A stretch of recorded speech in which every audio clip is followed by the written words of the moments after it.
Hey there, we're at Kansas SMITTY'S this afternoon with a great friend of mine, an incredible pianist, Kit Downs, in anticipation of our gig tonight, investigating or celebrating the music of Bill Evans at the famed Village Vanguard gig. Yeah, I'm sure there will be some investigations along with the celebrations, but yeah, looking forward to it very much. Well, I brought my magnifying glass, so I can... so, you know, Bill Evans is I think, somebody that I have recognized that is very important to you, and we've played, well, namely one composition off this record together, Jade Visions. But I kind of wanted to just ask you your relationship to his piano playing and how you found him. I'm not actually even sure what the first record was. I'm sure it was along a line of something that connected to it before and something that came naturally after, but I can't recall exactly what that was.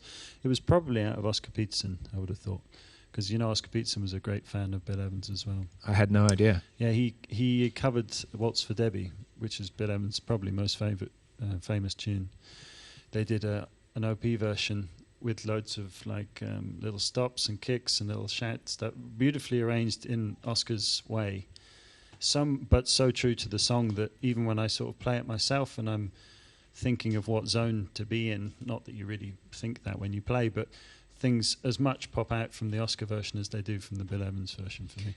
I mean, that's I didn't know that at all, and that's such a wonderful kind of intro to this idea that we were going to dig into of this. It's a fantastic television special that was made with Steve Allen hosting, which is hilarious because he was the old host of The Late Show, you know? He was like pre-Carson. And it's called, what is it called again? The Universal Mind. The Universal Mind. And part of the introduction to that show is Steve Allen saying that Bill Evans' influence over other pianists is kind of more than just a sound or a particular device. He gives the example of Errol Garner, for example. Errol Garner plays quarter notes in the left hand, right? And as soon as you start to do that, people are like, he's doing an Errol Garner impression. Whereas with Bill Evans, the influence is much more of a process, right? He carries with him this whole philosophy of playing, so much so that his compositions can be explored at, by people like Oscar Peterson, who have a completely different immediate playing style, but can embrace the philosophy of Bill Evans. So can you talk a little bit about what your perceived philosophy is, just in relationship to the piano, not so much to the trio yet. I think we'll get to that, but in terms of the individual instrumentalist. Well, I think in terms of what sounds he liked, he would say often that he loved French Romanticism and Debussy and Ravel, which are things that I also loved from an early age. Lots of people love that music. It's beautiful music, and it's very centered about harmony and about a sort of freedom melodically to push a melody and for it to land in some unexpected note at the top of a chord, which belongs because of the strength of the melody that it took to get there, rather than it's a sort of period of music where the relationship between the chord you're on and the home key is starting to become a little more stretched than what came before it. And obviously that got taken to a much greater degree, even all the way then into serialism and into non-tonal music. But this feels to me like the first moment where that counterpoint started pushing at the edges of what the rule set currently were about functional harmony, about what chord choices you could have about things. And you get a lot, as a result, you get a lot of things that are in parallel rather than, like voicings that run across a pattern in parallel rather than in a diatonic shape. So, for example... Yeah, I'd love to ask you, actually, to just kind of demonstrate for us this, the departure from, a pre... Because there is pre and post Bill Evans. You can really say that, can't you? Well, I'm actually even really talking about like pre-Debussy, pre-Ravel in a way. But they're riffing on very similar elements. But the idea that if you had a melody that, say, went... and you wanted to have it as an A flat underneath the first voice, that's like the diatonic version where all notes are kept inside the key of E flat major, which is what the melody suggests is the key center. Whereas then composers of that era started treating shapes of chords as their own entities and would chain them together in parallel to create an effect. Which immediately sounds French and of that era, and reminds me of like de Roufflet and Ravel and all of these kind of things. And I think that was something that was very inspirational for Bill Evans. Bill Evans also very famously loved Bach and would practice sight reading at home. That was his often apparently most common form of practice, was just to bring out some Bach suites, maybe English suites or French suites, and just try and sight read them. The story goes that he would never practice them to the point where he knew them by memory, but he would always like just reading through them and sort of just being familiar with it enough to be surprised by what he was reading in real time. It's funny that you bring that up, because I never thought of, and especially your little your example there, I never made the association that obviously that a lot of modal jazz kind of adheres to the idea of modal counterpoint, which does allow more fluidity in the moving of voices rather than like tonal centers, right? Mm-hmm.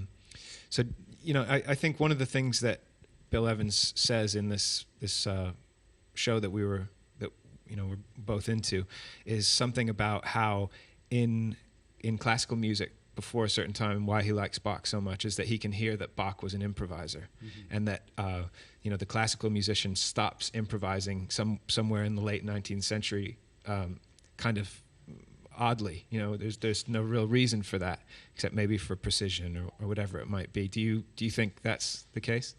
I mean, one thing I really love about Bill Evans, which is maybe not one of the things that is most obvious on first encountering of his music, and is not one of the most commonly talked about things compared to his harmony and the way that he could voice chords and the games that he would play in the writing of his tunes, things that also feels like a very synonymous with Bill Evans and a commonly understood aesthetic for him. But I think one of the things that I really like and feels very about improvisation is how he would, in a very particular period of his playing, he would really improvise with melody, I think, and take big chances on a note-to-note way, in a similar way to the sort of West Coast guys like Lee Konitz and Warren Marsh and Lenny Tristano, in a similar way, in a way where it's trying to get this note-to-note improvising thing, and this changed, I think, from a period of Bill Evans, very, very recognisably.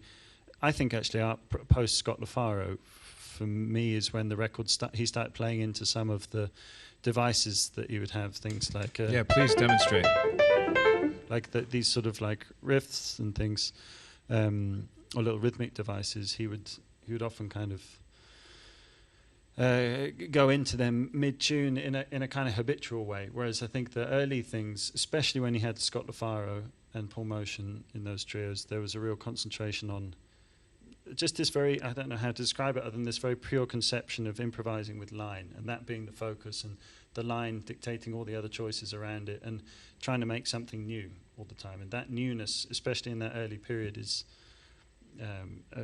something that I really like. I mean, there's another TV show called Jazz 625 that was filmed here, and he did a really great one of those, which actually has Chuck Israels and Larry Bunker on it, so not the famous trio, but just after that, just after Scott LaFaro died, a couple of years I think, and they play all their repertoire of tunes, and he's still really just creating these beautiful big melodic lines, like each line could be a tune in its own right, that kind of way of playing, if you know what I mean, beyond just describing the chord it's on, like making elegant melodies that feel new and unique somehow, each one he plays. And again, like linking that to the West Coast thing, I think there is some kind of crossover, even if it wasn't documented or formalized in any way, of interests, because I know that he did that. There's a famous sort of set of recordings where he sat in depth for Lenny Tristano, right, with Konitz, right? Right, yeah. So I think there was a sort of mutual understanding about the importance of creating melodies. Right. Can I ask you to demonstrate maybe a little waltz for Debbie or something like that? Sure, yeah. With maybe some of those ideas peppered in. You don't have to tick them off, but just you mean just some give of us his aesthetic sort of? Yeah, just a little taste, things. you know. yeah, I'll give it my best. I might not do that tune. I might do a different one. Yeah, there's a tune called How My Heart Sings, which is actually the title of a very nice biography of him as well. Great. Thanks, Kit.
Yeah, man.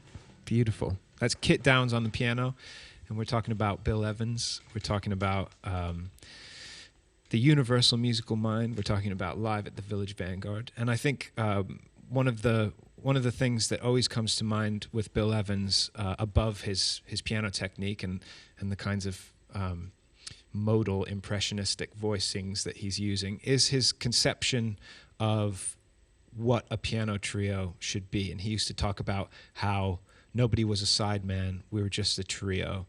Can you comment a little bit about that, and how maybe you think about that in your own groups, or how you hear that in his groups? Yeah, I think that's another really important part of his legacy, and his way of playing and way of being with other people, is that he was trying to facilitate their freedom in the music as much as his. So, I mean, that's one of the earliest examples of a piano trio really breaking down the roles of the bass. I mean, if in a funny way, it sort of comes at the expense of the freedom of the drummer in that trio. But I don't think that was like, I don't think Paul Motion didn't like that. I think he loved playing that way because it was so different maybe from other things, or whatever. It came at a point where he was really into playing like that. But I was listening to this Sunday, the Village Vanguard record, thinking, God, if Paul Motion isn't in now, I mean, the time is super strong from everyone, but it wouldn't be clear, you know. So it's right. He's such the anchor in that he allows these two counterpoints to just run parallel. Which would be a role kind of more traditionally filled by the bass player. Exactly. Right. Yeah. But I think that's testament also to what Scott brought. I don't think it was that Bill Evans thought that in advance and then found someone that might be able to do it. I think Scott just demanded it from his way of playing. So is it kind of your, do you think that you know, Bill Evans's whole conception of the trio, the whole concept of the trio for the rest of his career was kind of based on that kind of stimulus from Scott LaFaro, or do you think? Yeah, I mean, he famously, I mean, it was absolutely tragic. Scott LaFaro died in an automobile accident 10 days after the Sunday at the Village Vanguard recording. He just played at Newport, I think, with Stan Getz. And the last thing that's recorded is that Jade Visions track on Sunday at the Village Vanguard. And Bill Evans, he was very young, wasn't he? Yeah, he was in his 20s, very young, and it was very shocking. And Bill Evans didn't play for a period afterwards, and I think it was incredibly difficult for him to go back to the same set of music, and I think it was hard to find someone to do that role as well, just because of who could. I mean, Scott LaFaro really sounded like himself even in his very early 20s. There's a famous story about Charlie Hayden used to share a room with him, and wow. He was saying that Scott LaFaro nearly made him give up. He was so terrified by how much the guy practiced and how good he was getting so quickly, and the things that he could do on the bass that no one else could. And I think what was tragic, obviously, for Bill Evans was losing, I would imagine, such a close friend and sort of musical brother, but also the loss for the music of what Scott LaFaro could have gone on as a composer and as a bass player to have contributed to the canon in that way. So because Jade Visions is actually his composition, isn't it? Yeah, right. Sure. They played a few. Gloria's Step as well is another one of Scott LaFaro's. Yeah, okay. So he's great, and he was also playing with lots of different people, not just Bill Evans. He was really starting to. There's some free stuff with him playing, and it's just a massive musical mind. And I think after that, after his death, I think Bill Evans really struggled to feel that again in the same way. And he had Chuck Israels, and he had Eddie Gomez. He had some amazing bass players. Mark Johnson, who interestingly he said was the closest anyone ever came to filling what he felt he had with Scott LaFaro. Wow, that's really interesting. Right? But that also came very later in life, so it's he was playing very different by then as well. So in terms of how you've transferred, you work with a few different trios, but Enemy is kind of the trio that you work with the most, right? And how do you kind of transfer what you perceive from Bill Evans into your own ensemble, or not at all? If yeah, no, I mean for sure, everything gets smudged together and goes in some way. But I think it's hard to underestimate the importance of what he brought for piano players, particularly in terms of voicings and harmony. I mean, it's almost like it would be like trying to speak English without the Saxon components in it or something. You know what I mean? It's like it's had such a huge legacy in the way that we all play that I think even without thinking about it, everything is in some way devotional to him as it is as much to Duke as it is to. He's really as much a building block as those other greats. I think it's like Art and Duke and all the great pianists that we love. I think he contributed in a similar way, really. But in terms of consciously, in ways that I've thought about, I think he just had a beautiful piano sound. It's one of the great regrets in my life that I wasn't around at a time to be able to hear that live, because it would have no doubt sounded even more amazing than it does on record. Because I guess you guys, you in the same way that us reed players, we think about people's articulation and such. Though you are in a position of having to play different instruments every night, you still think about people's touch and their sound. Well, that's what you've got, yeah. Yeah, I mean, as you say, you take your instrument with you, and we don't. And the thing that we can shape our sound with is things like articulation and skip beat and legato, staccato, how much control, how much lack of control. All those things become massively important as a result, because they're the things that we can put onto this piano to make it sing in a way, and hand weight and all of that classical. I always go for extreme lack of control. Yeah. That's what I'm going for, in case anybody's wondering. Yeah. So yeah, I would have loved to have heard him.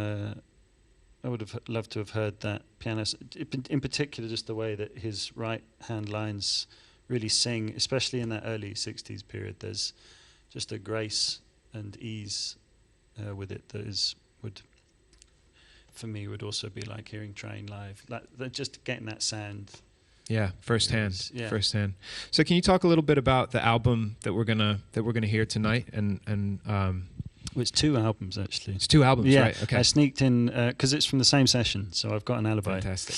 They're both recorded in '61, which is in of itself interesting if you think that we were doing the Jew-Free record from '61, same year that was going on. Right. This was going on. It's amazing, isn't it? So these are from I think it was July session at the Vanguard, and they did multiple sets, and you can hear people talking in the background and laughing and clinking glasses, and it wasn't even like that busy a night. I think,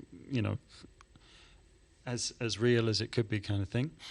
And they did several sessions, and they recorded all of it. And I think they originally picked all the stuff for Sunday at the Village Vanguard, which was, I assume, the things that they thought worked best as an album. But then they also put a lot of other stuff from the session onto Waltz for Debbie, which was the album that followed. And I think the general thinking was that they put more of the ballads on Waltz for Debbie, although that's got the most up-tempo of all of them, which is the Milestones version. But okay.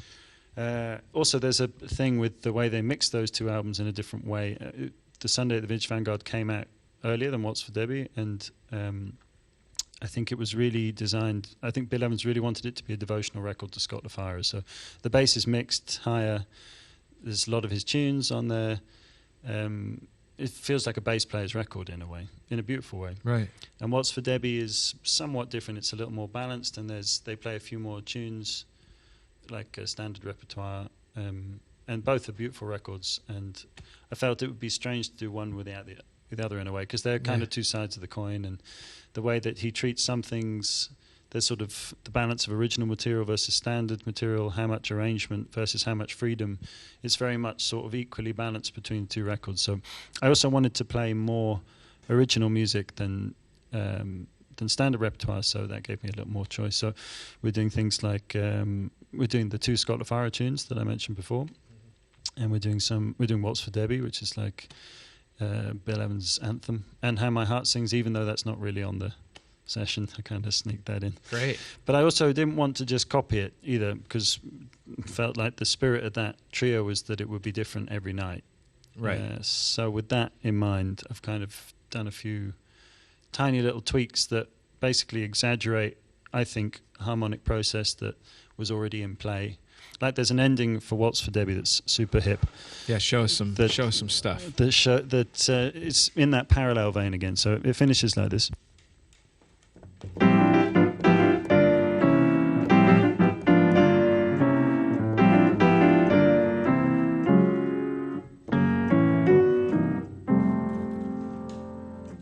Which is extremely hip. I mean, this is the thing about Bill Evans, right? Is that in jazz, we're such you can't be a jazz fan without being a jazz nerd. You just can't. You just it's inevitable. As the more you get into it, the more you geek out on it, and you tend to come up with these words that you try to describe the feeling. Oh, so and so was an innovator. So and so broke down the barrier. So and so was the first to do this.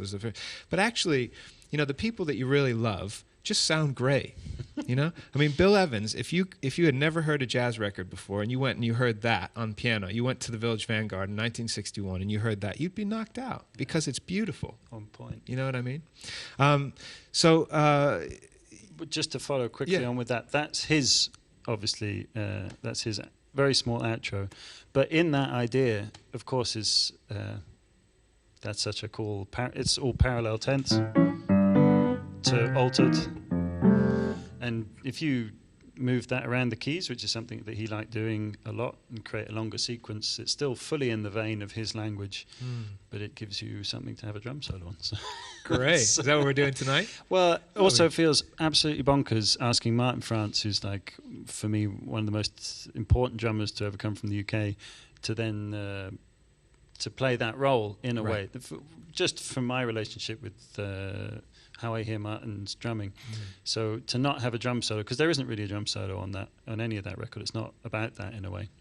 So I was looking for just little avenues to, because we're not the Bill Evans trio, very obviously. Right. To find a place for ourselves in it as well. Well, interestingly, Bill Evans would probably say that everyone's soloing all the time, right? That was what was his phrase?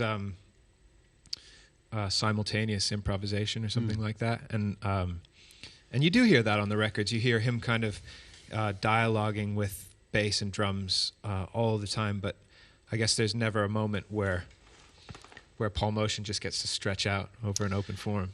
There's an important point in that creative Universal Mind, documentary, where he starts talking about teaching with his brother, and his brother's saying, like, can't you just show me that voicing? I know you know it. I know what it is, but I haven't figured it out. Can't you just show it to me quickly so I can enjoy it? And he says, no, because I'd rob you of the relationship you would have with that voicing, of learning it yourself and learning by ear. And he says, I can't just give you it. We can talk about the processes behind it, but the actual goodness, you have to have a relationship with that. Otherwise, you've got my relationship with it. He doesn't say that exactly, but that's essentially what he's talking about. And I think the same, like, I'm not going to come here and pretend and just take down what Bill Evans plays and play it back into the ether and try and enjoy this music via Bill Evans. I'm going to try and have a relationship with it myself, which in a way actually gives me a deeper relationship with Bill Evans, obviously, at the end of it. Absolutely. It's always something that I thought was really an important topic about talking about teaching or about learning this music, and how it's first and foremost like a people music. You have to have a relationship with it. You have to know what you love about it. You have to know why you're doing it in some abstract sense, or at least that's the big question that arcs over your whole life. And you have to know what you like about it and what it is exactly, and how you can make it your own. Those are all the sort of important points that he talks about. And by just giving it to his brother like that, he'd be robbed of all of those things, the process, and all he'd be left with is just like a photograph of it in a way. Yeah. And I think I want to just I want to finish up on another the kind of the thing from that documentary that relates to what you just said, but kind of sums up, you know, all that we've talked about, I think. And I think there's a constant discussion in the jazz field about what jazz is. There's a constant discussion about such and such, you know, let's say I don't know, let's keep it easy. Put it something 40 years in the past. Okay, Weather Report, not jazz, right? We'll make it easy because, you know, those guys are too old to care. But, you know, it's a constant discussion. It's like, is it jazz? Is it jazz? And one thing... Usually not by musicians, I would add. Yeah, you're right. Actually, musicians are much more open-minded than people who are make the boxes. But I think one thing that Evans says in that interview that I think sums up the question so well, and also kind of relates to the human experience, the personal experience of discovery that you were alluding to there, is he says that I believe that jazz is not a style, it's a process. And the idea of that process is that you improvise and you take, in real time, you experiment. So he says something that I love, which is that a classical composer might take 3 months to write a minute of music, whereas a jazz performer takes a minute to compose a minute of music.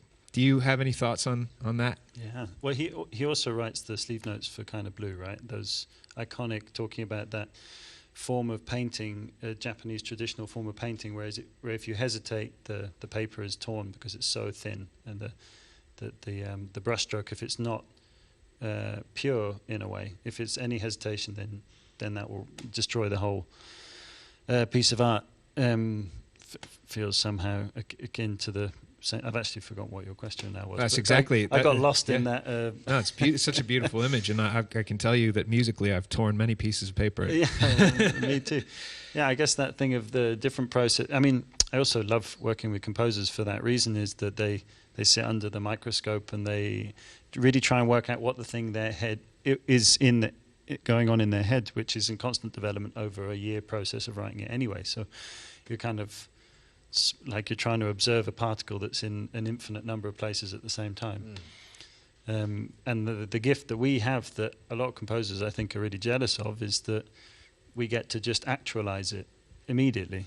Yeah, and actually, you know, I mean, Bill Evans, if he had existed when Bach did, probably would have sounded a lot like Bach on paper, but the idea that somebody can bring a tape recorder down to the Village Vanguard for a few nights and record everything that happens means that you get this snapshot of an evening and a couple of evenings, which is really a luxury. And then it's important to remember that is what it is. It's a snapshot of that. There's a huge collective musical mind between those three players that on that night, that's what that made. Right. But if we're to learn how to work with, if we're to learn from them, you have to learn from the process rather than just the photograph that leaves behind, in a way. Exactly. Which is what he says in the documentary. Yeah, wonderful. Kit Downs, thank you so much. Pleasure. You're at Kansas SMITTY'S, and this is going to be going out later, but we hope that you've seen Kit and Martin France and Connor Chaplin play the music of Bill Evans, which is going to be happening later tonight. And I'm going to ask you, Kit, if you'll play us out with I'm going to play a Kit Downs flavored, Bill Evans flavored. You can play piano or drums or whatever you want. You're going to play for us. I'm going to play the very first thing that I ever heard of Bill Evans. I remembered what it is now while we were talking. It's his version of My Romance. He plays it on multiple records, and it's a good one. This is My Romance.